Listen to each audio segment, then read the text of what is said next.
Bonjour à tous et bienvenue sur le brief et débrief de cette semaine. On va évoquer les courses du week-end passé. On va vous donner notre avis sur ce qu'on a vu ce week-end.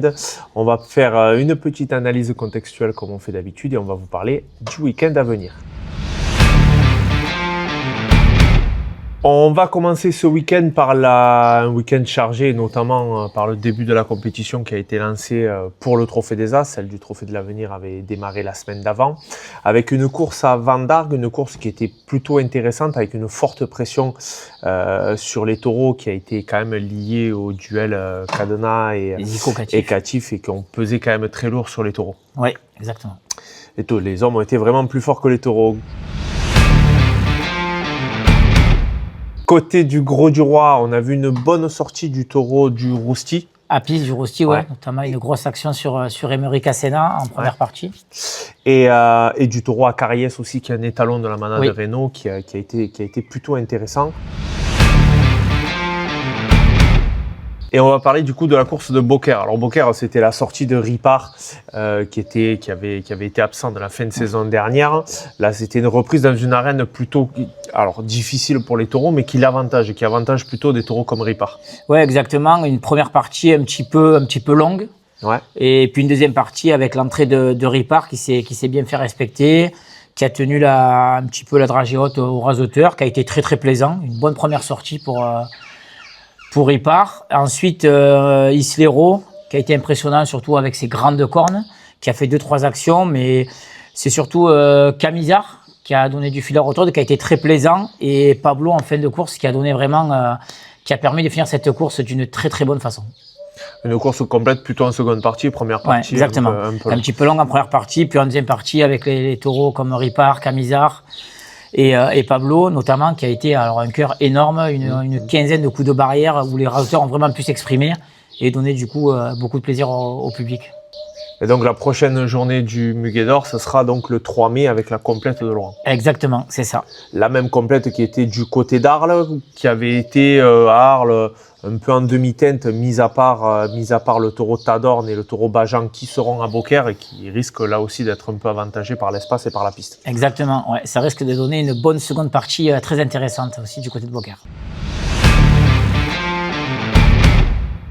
Dans le On en parle cette semaine, on va évoquer un sujet de formation. On a parlé il y a quelque temps notamment de la formation des taureaux et la semaine dernière, le sujet c'était vraiment la pression sur les taureaux et la manière dont on gère les taureaux. Alors évidemment, on a évoqué pas mal de sujets, notamment un sujet qui est récurrent chez les taureaux, le fait de pas trop les pousser alors que le taureau Camargue demande ça. Mais il y a aussi un très très gros sujet, notamment qui est sorti suite à une vidéo de la finale des Tau au Centre qui avait été décalée à mercredi dernier. On a pu voir sur cette vidéo beaucoup de rasés sur un étalon. Donc il faut savoir que les étalons sont des taureaux assez spéciaux à raseter qui se fatiguent relativement vite. Et là on peut noter sur cette vidéo beaucoup de rasés sans vraiment solliciter le taureau. Alors un taureau qui répond à bravoure mais avec des raseteurs qui sont très très loin et pas à portée du taureau, donc pas vraiment sollicité. Et j'aimerais qu'on fasse un point là-dessus parce qu'en fait, on a évoqué aussi la capacité de former des taureaux, mais on a, je pense, une très très forte carence au niveau de la formation des raseteurs et notamment entre les ligues et le Trophée de l'Avenir, qui est une marche qui est relativement similaire, mais le Trophée des As, c'est vraiment une marche très très très très haute pour certains taureaux, parce qu'en fait, il y a cette capacité où beaucoup d'écoles taurines forment des jeunes raseteurs à d'abord fatiguer les taureaux avant de les raseter, et honnêtement, c'est pas comme ça normalement qu'on doit faire. Un taureau, il est pas là pour être fatigué, il est là pour être raseté et montrer ce qu'il a dans le ventre, et un taureau qui est fatigué, et qui est fatigué notamment de passages où il n'est pas réellement sollicité, où personne ne va à son contact, et bien le taureau ne peut pas vraiment se mettre dans de bonnes conditions. Et donc on a vu ça. Ça permet malheureusement de passer à côté de beaucoup de taureaux qui sont pas forcément bien sollicités assez jeunes, ne prennent pas et ne comprennent pas ce qui se passe pendant plusieurs années. Sur des taureaux qui ont un peu quelque chose dans le fond, on peut passer à côté de beaucoup de taureaux à cause de ça. Et mine de rien, c'est des fois des taureaux qu'on précipite un peu trop vite au Trophée des As, par exemple, et qu'on a tendance à trop vite éteindre parce que le niveau entre le Trophée des As, et on l'a évoqué tout à l'heure, le niveau de certains raseteurs à droite et à gauche au Trophée des As est bien supérieur à celui qu'on peut voir en ligue et à l'avenir, ce qui est normal dans le processus de formation, mais l'écart est vraiment considérable. Et donc, c'est un peu ce manque de formation, notamment dans les écoles taurines, mais qui perdure aussi au niveau de l'avenir et au niveau des ligues. On voit beaucoup de raseteurs qui sont perdus sans leurs éducateurs et qui demandent à leurs tourneurs de savoir si les taureaux sont dans des bonnes conditions. Et je pense que c'est un manque vraiment de compréhension et de formation, surtout au niveau des écoles, puisqu'on les forme à courir et pas forcément à raseter, alors qu'un taureau, ça se rasette et ça s'apprend. Apprendre et comprendre un taureau, ça devrait être la base de nos écoles. Ce qu'on manque beaucoup dans cette formation, c'est vraiment la formation des anciens raseteurs qui ont la capacité de transmettre les choses et qui les ont vécues surtout. On peut retrouver dans beaucoup d'autres sports. Évidemment qu'il peut y avoir de très bons entraîneurs qui n'ont pas fait forcément de très grandes carrières de sportifs, mais chez nous, c'est quand même assez spécifique. On manque de 2 éléments. La première, c'est la transmission des éléments par ceux qui ont vécu les choses. La seconde, c'est la capacité aussi qu'on a à trop souvent mélanger formation des jeunes taureaux avec formation des jeunes raseteurs. Pour ma part, et sur la génération dans laquelle j'ai grandi, dans mon école taurine, j'ai appris à raseter avec des taureaux confirmés. C'est-à-dire que c'est les taureaux qui m'ont imposé des problèmes et j'ai appris à les résoudre. Aujourd'hui, on essaye de former des jeunes taureaux avec des jeunes raseteurs. Et donc, la combinaison ne fonctionne pas. Évidemment qu'il faut de la place pour les jeunes taureaux, mais pour pouvoir former des jeunes taureaux, il faut des raseteurs capables de répondre à leurs demandes et à leurs exigences. Et on s'éloigne beaucoup de ça, et notamment par des règlements qui ont été discutés. Alors, je ne sais pas s'ils sont réellement approuvés, mais pour moi, une école taurine doit se former avec des gros taureaux, avec des taureaux peut-être qui sont de temps en temps un peu trop légers pour le trophée de l'avenir parce que encore un peu trop verts, mais qui peuvent permettre de se refaire un peu de bien en école taurine. C'est comme ça qu'on permet aux taureaux de grandir et de mûrir, et c'est aussi comme ça qu'on permet aux raseteurs de résoudre des problèmes, de comprendre ce que c'est un taureau et honnêtement de vraiment se faire plaisir de temps en temps avec des taureaux avec un niveau supérieur et avec de l'expérience. On n'est jamais mieux formé que par un entraîneur d'expérience et un taureau d'expérience. Et on va parler du brief de cette semaine avec encore un week-end chargé en taureau. Et on va commencer par la journée où Tauril TV est partenaire. C'est la journée qui aura lieu à Moussac. Donc c'est une journée d'initiation au taureau avec pas mal d'animations sur la matinée. Et notamment la FFCC présente avec les arènes gonflables. Donc il va permettre de faire pas mal de jeux. Et c'est le souvenir Enzo Robert, ce raseteur qui était décédé il y a quelques années maintenant. Donc c'est un petit clin d'œil aussi Exactement. à Enzo. Autre journée importante le samedi, c'est la journée d'un partenaire qui nous tient à cœur à Tauril TV. Je vais d'ailleurs vous expliquer pourquoi. C'est la première journée du trophée Montpellier Méditerranée Métropole, le trophée 3M, qui va se dérouler du côté de Saint-Mathieu-de-Tréviers. Alors, il y a pas mal de nouvelles dates cette année. C'est intéressant parce que c'est un trophée qui commence à prendre de l'ampleur. Il y a pas mal de choses qui sont mises en place, notamment par la métropole de Montpellier. J'y serai moi présent pour commenter. En fait, j'ai à disposition des casques qui vous permettent en fait de commenter la course en direct et vraiment de vous apporter des précisions techniques sur ce qui se passe. Et puis, je vais préciser aussi pourquoi ce partenariat avec la métropole de Montpellier.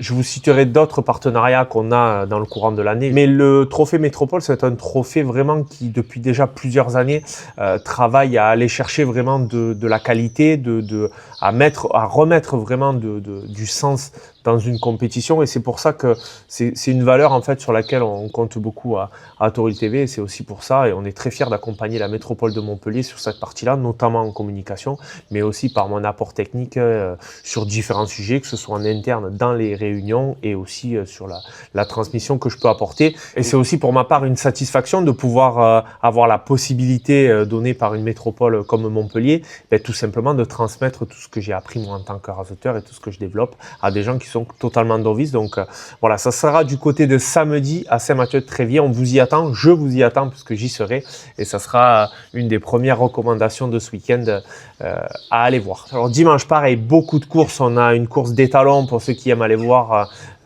des entiers neufs du côté de, enfin neufs ou pas, mais des étalons du côté de Lansargues. On a à l'avenir la complète de Bon qui est assez intéressante pour le souligner, donc qui se déroulera à l'avenir du côté de Vendargues. On a Montfrein, on a Galargues, on a Mossane et on a Saint-Laurent-des-Gouzes aussi avec le Printemps des Royales et les Cuits. Les deux principales, ce sera Château-Renard et Vauvert avec la première journée du Camargue médical et un concours de 2 manades du côté de Château-Renard. Ouais, exactement. Ouais. Du côté de Vauvert, on aura la vedette Joachim Cadena. Et de l'autre côté, Zico Catif, lui, sera à Château-Renard avec un beau concours de manades, notamment avec la sortie de Corail qui est très attendue, de Bohémien, le Béodor en titre. Et les tours en devenir, pareil, de la manade Cuillé, notamment Uxello, impatient de voir aussi du côté de Château-Renard. Uxello qui est un taureau qui était au Trophée de l'Avenir l'année dernière et qui change d'échelle cette année, qui vient au Trophée des As. Évidemment, comme vient de dire Christopher, après la prestation, la très bonne prestation de Bohémien à Moguio et l'excellente prestation de Corail à Moguio aussi, vraiment ça va être l'occasion de juger si le taureau est capable de reproduire ce qu'il a pu faire à Moguio, parce que vraiment il a mis beaucoup de qualité, beaucoup d'engagement dans cette sortie.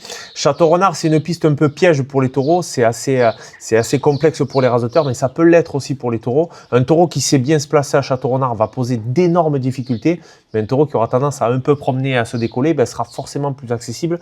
Et donc, ça va être l'occasion de voir, au vu du comportement que Corail a eu à Moguio, un taureau qui s'est très très bien trouvé dans les bons endroits, dans les bons angles. On vous détaillera un jour ça un peu plus techniquement.